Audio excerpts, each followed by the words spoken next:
নমস্কার, ফুলন পাপড়ির আরও একটা নতুন ব্লগে সকলকে স্বাগত। আজকে এসেছি ঝাড়গ্রামের দ্বিতীয় পর্ব নিয়ে। দ্বিতীয় দিনকেও খুব সকাল সকাল আমরা রেডি হয়ে লাগেজপত্র গুছিয়ে হোটেলে চেক আউট করে বেরিয়ে পড়েছি বেলপাহাড়ির বিভিন্ন এলাকা ঘুরে দেখব বলে। তো অনেকক্ষণই আমরা গাড়ি করে যাওয়ার পর আমাদের তো প্রত্যেকের প্রচণ্ড খিদে পেয়ে গেছে, কারণ আমরা সেই চা খেয়ে বেরিয়েছি, টিফিনটা সেভাবে করা হয়নি। তাই রাস্তায় একটা লোকাল দোকানে ঘুগনি, মুড়ি, চপ, ডিম পাউরুটি, খাস্তা কচুরি, লুচি, তরকারি, বিভিন্ন রকম মেনু রয়েছে। তো তার মধ্যে যার যেটা পছন্দ প্রত্যেকে আমরা খেয়ে আমাদের প্রথম দর্শনীয় স্থান সেখানে চলে এসেছি। আমরা প্রথমেই ঘুরে দেখব গড়বাসিনী পাহাড়। ওই ছোটো মতো একটা পাহাড়, যেখানে প্রায় হেঁটেই উঠতে হবে পাহাড়ের মাথায়। ছোট বললেও খুব কম বলা হবে, বেশ 8 ঘন্টার মতো ট্রেক করে উঠতে হবে। আর উপর থেকে এইভাবেই পাহাড়ি রাস্তা বেয়ে বৃষ্টির জল নামছে, যেটা যেন মনে হচ্ছে একটা সুন্দর ঝর্ণা।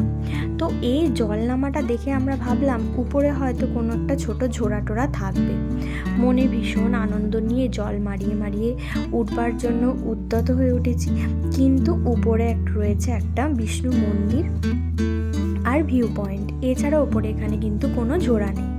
তো সুন্দর এরকম পাহাড়ি আঁকাবাঁকা লাল মাটির রাস্তা, চারিদিকে ঘন জঙ্গলে ঘেরা। এতটাই জঙ্গল যে আশপাশের মানুষজন জঙ্গলে প্রবেশ করলে আপনি তাকে খুঁজেই পাবেন না, এতটাই ঘন জঙ্গল এই পাহাড়টাতে। তবে প্রকৃতির যে কী রূপ, সে বোধহয় এই রকম জায়গায় না গেলে দেখাই যায় না।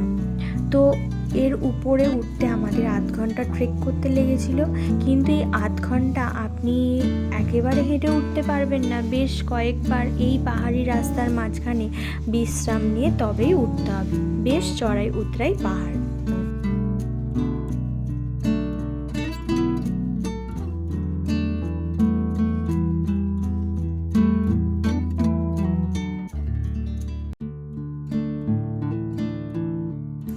তবে হাসি মজা করতে করতে সবাই আস্তে আস্তে উপরে ওঠার যেটা আনন্দ, সেটা একদম আলাদা, অন্যরকম।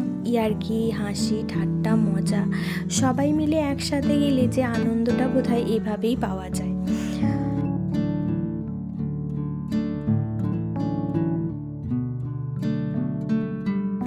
অনেকটা রাস্তা ওঠার পর আমরা প্রত্যেকেই হাঁপিয়ে গেছি, তাই মাঝখানে একটু বসিয়ে জিরিয়ে নিচ্ছি। আর এই জায়গাটার চারিদিকে এতটাই ঘন জঙ্গল আর নির্জন নিস্তব্ধতায় ঘেরা। উপরে রয়েছে এই বিষ্ণু মন্দির, আর এখান থেকে আরও একটা রাস্তা পাহাড়ের উপর চলে গিয়েছে সরু জঙ্গলের মধ্যে দিয়ে। কিন্তু আমরা সেই অত দূর আর যাইনি, খানিকটা গিয়ে সেখানে চারপাশটা একটু ঘুরে দেখে পাহাড়ের নিচে নেমে এসেছিলাম। কেননা আজকে যেহেতু আমাদের ফেরার ট্রেন, তাই আজকের এই সারাদিনের মধ্যেই আমাদের অনেকগুলো জায়গা ঘুরে দেখতে হবে। এখানে এসে এবার বুঝতে পারছি আমরা পাহাড়ের কতটা উঁচুতে উঠেছি।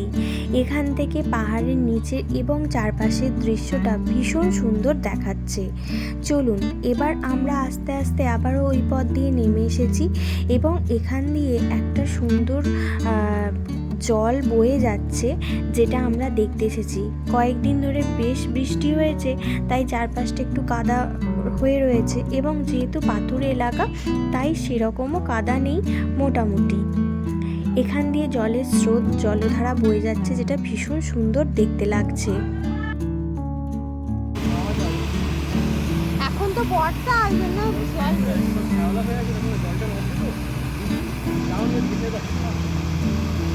এত সুন্দর একটা জলধারা বয়ে যাচ্ছে, তাই সেই জলটা ঘাঁটবার লোভ আর কেউই সামলাতে পারছে না। তাই যে যার চলে যাচ্ছে যে একটু নেমে পাটা এই জলের মধ্যে ডোবাতে।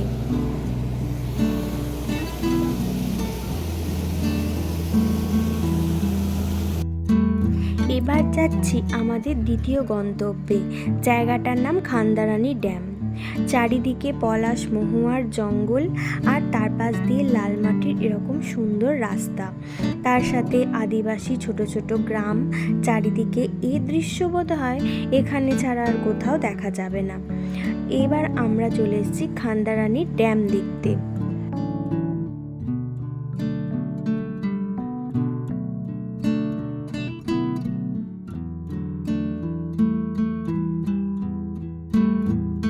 আমরা যেই সময়টা গেছিলাম তখন ওয়েদারটা অনেকটাই গরম ছিল, কিন্তু এইখানে আসার পর মানে এত সুন্দর ওয়েদার, ঠান্ডা ঠান্ডা হাওয়া, মেঘলা আকাশ আর তার সাথে এমন সুন্দর জলরাশি। এটাই হচ্ছে খান্দারানী ড্যাম। এর যে ব্রিজটা প্রায় ভগ্নপ্রায় হয়ে এসেছে, তো যাই হোক এখানে সবাই চিন্তা করলো যে ছেলেরা এখানে স্নান করবে, তাই এখানে অনেকেই স্নান করছে দেখলাম। আর জলটা বেশ চকচকে পরিষ্কার, একদম যেখানে দিনের আলো পড়ে একদম চিকচিক করছে। এখানে চারপাশে যেহেতু আদিবাসী গ্রাম রয়েছে, তাই এখানে ছোট ছোট দোকানে বিভিন্ন খাবারও বিক্রি হচ্ছে। এই ছেলেরা তো স্নান করতে নেমে পড়েছে, জলটা বেশ ঠান্ডা আর চারপাশে এরকম শাল, মহুয়া, সেগুন, পলাশ, বিভিন্ন নাম না জানা গাছের জঙ্গল, অসাধারণ। এমন সুন্দর দৃশ্য বোধহয় বাংলাতেই রয়েছে।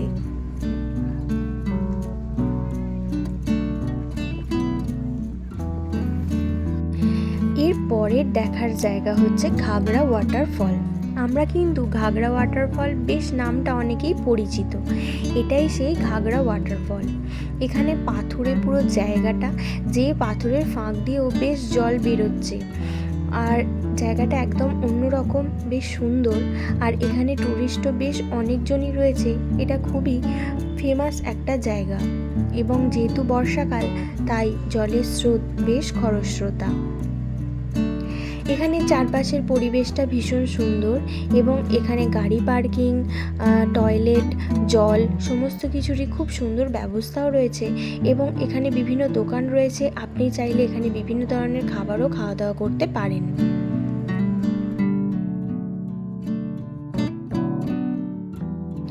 আমাদের হাতে সময় খুব কম। ঝাড়গ্রাম আসতে গেলে হাতে মোটামুটি দিন তিনেকের সময় নিয়ে আসতে হবে, তাহলে আরও অনেক কিছু জায়গা ঘুরে দেখা যাবে। দুদিনের ছুটিতেও আসা যায়, তবে বেশ কিছু জায়গা আমাদের মতনই মিস করতে হবে। যাই হোক, আমাদের আস্তে আস্তে ট্রেনেরও টাইম হয়ে আসছে, তাই আমরা লাস্ট গন্তব্য আমাদের দেখে নেব একটা দুর্গা মন্দির। আমরা বেশ অনেকক্ষণ গাড়ি করে এলাম। মন্দিরটা স্টেশন থেকে খুব একটা দূরে নয়। এই মন্দিরটাতে কিন্তু দুর্গাপুজোও হয়। এছাড়াও এই মন্দিরটা হচ্ছে সাবিত্রী মন্দির এবং ঝাড়গ্রামের রাজ পরিবারের মন্দির এটি। এখানে রয়েছে সুন্দর একটা পুরনো দেবী মূর্তি। এছাড়াও এখানে প্রত্যেক বছর দুর্গাপুজোয় বড় দুর্গা মূর্তি এনে পুজো করা হয়। কিন্তু আমরা যেহেতু এটা দ্বাদশীর দিন দর্শন করলাম, তাই মা দুর্গার বিসর্জন হয়ে গিয়েছে এবং গর্ভগৃহে যে মূর্তি সেটি এখানে দর্শন করা যাবে, সেটি এখানে থাকে। এই মন্দিরটা বেশ অনেকটা বড় জায়গা নিয়ে, বাইরের দিকটা নতুনভাবে তৈরি হলেও মন্দিরের ভিতরের অংশটাই বলে দিচ্ছে যে মন্দিরটা বহু বছরের প্রাচীন ইতিহাস বহন করছে। এই মন্দিরটা এখানে ভালো করে দর্শন করে আমরা আমাদের রাতের খাবার বাইরে থেকে কিনে নিয়ে তারপর স্টেশনে পৌঁছবো। তার আগে এখানে খানিকটা বসবো, আমাদের ট্রেন বেশ অনেকটাই লেট। এই যে এটাই হচ্ছে গর্ভগৃহের মন্দির, যেটা নিত্য পুজো হয়ে থাকে। আর মন্দিরটা বেশ সুন্দরভাবে গাছপালা দিয়ে সাজানো, আর মন্দিরের ভিতরের এই অংশগুলোই বলছে যে মন্দিরটা কতটাই প্রাচীন। মন্দিরের পরিকাঠামো এবং মন্দিরের সাজসজ্জাটা ভীষণ সুন্দর। ঝাড়গ্রামে মা দুর্গার মন্দিরই বেশি দেখলাম। এখানে মা দুর্গার পুজোটা একদমই অন্যভাবে হয়, তাই অনেক প্যান্ডেলে দ্বাদশীর দিনও বেশ ঠাকুর রয়েছে। আর দ্বাদশীর দিন কিছু প্রসেশন করে ঠাকুরও বেরোচ্ছে, তাই আমাদের বেশ অনেকটা ঘুরপথেই স্টেশনে যেতে হবে। আমাদের খাবার দাবার আমরা কিনে নিয়ে এবার স্টেশন যাব। আমাদের ট্রেন অনেকটাই লেট, আর এবার আমাদের বাড়ি ফেরার পালা। কেননা বাড়ি গিয়ে আমার বাড়িতে মা লক্ষ্মীর আরাধনা রয়েছে যে, তাই আমাদের হাতে খুব কম সময় নিয়েই ঝাড়গ্রামটা ঘুরে দেখতে হলো। আজ ভিডিওটা এইটুকুই, দেখা হবে আবারও একটা নতুন দিনের গল্প নিয়ে।